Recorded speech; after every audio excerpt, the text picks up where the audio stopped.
ফের শিরোনামে পশ্চিমবঙ্গ, ফের চর্চায় রাষ্ট্রপতি শাসন। হাতিয়ার মুর্শিদাবাদ হিংসা, বিতর্কের সূত্র রাজ্যপাল সিভি আনন্দ বোসের একটি রিপোর্ট।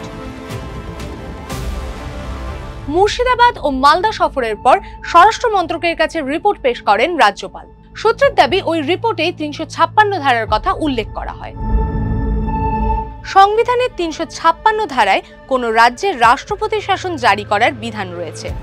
২০২৬-এ বাংলায় বিধানসভা নির্বাচন, তার আগে পশ্চিমবঙ্গের প্রধান বিরোধী দল বিজেপিও কি রাষ্ট্রপতি শাসন চায়? ওয়াকফ সংশোধনী আইনের বিরোধিতাকে কেন্দ্র করে এপ্রিল মাসে অশান্ত হয় মুর্শিদাবাদ। পরিস্থিতি সামাল দিতে হাইকোর্টের নির্দেশে কেন্দ্রীয় বাহিনী মোতায়েন করা হয়। ঘরছাড়া হয়ে মালদায় আশ্রয় নেয় অনেক পরিবার। পরিস্থিতি খতিয়ে দেখতে 18 এবং 19 এপ্রিল মালদা এবং মুর্শিদাবাদে যান রাজ্যপাল সিভি আনন্দ বোস। সেখান থেকে ফিরেই কেন্দ্রকে রিপোর্ট পাঠান।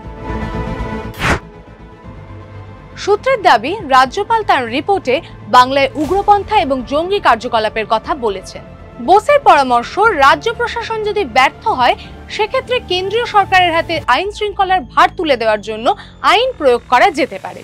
ভবিষ্যতে মুর্শিদাবাদের মতো ঘটনা আটকাতে একটি অনুসন্ধান কমিটি গড়ার কথাও বলেন রাজ্যপাল।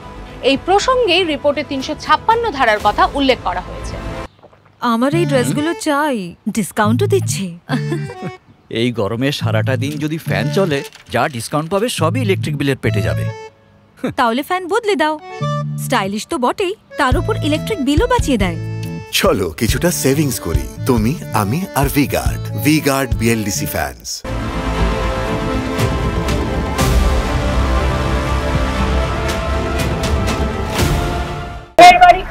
करने चाहूंगी, हमारे पास ऐसा कोई जानकारी, कोई इंफॉर्मेशन नहीं है, एंड राज्यपाल is not okay, he is now he is in hospital, let we pray to God for this speedy recovery.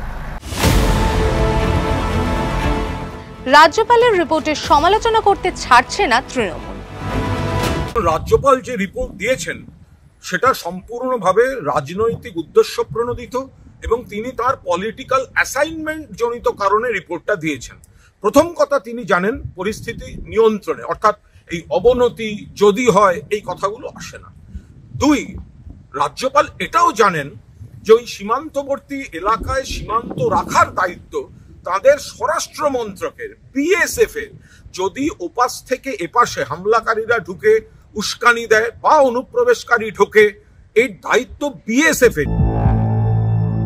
অতীতে শুভেন্দু অধিকারী বেশ কয়েকবার বাংলার রাষ্ট্রপতি শাসনের দাবি করেন, তবে বঙ্গ বিজেপি সেই পথে হাঁটতে চায়নি।